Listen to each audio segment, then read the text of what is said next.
largely of Han because they're 94%. Yeah. So they see it as a historical thing. Similarly, in India, sir, the Dogras went up to Tibet also, sir. The Dogras also conquered parts of Tibet. That is where I think the Indian got played into the Chinese hand. Sir, Indian state doesn't talk about Dogra narrative.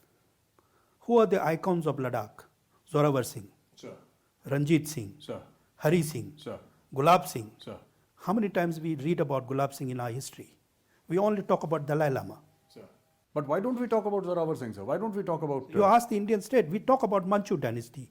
But sir, again, what you're pointing out is very surprising, sir. And I agree with you. I'm not saying I disagree. I 100% agree with you. But I don't understand why. Who are the icons, the celebrities of the Himalayas? Sir, Zorawar Singh. sir, But you and me, sir, he was the father of Indian Army. sir. But how many children in our schools know about Zorawar Singh?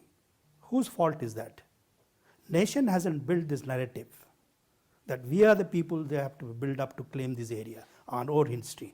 Because in this history, if the Tibetans came, we also went.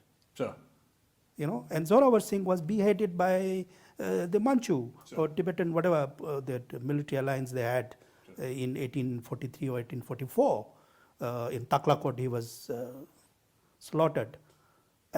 But we shy away from talking about it, that history. That history is very important.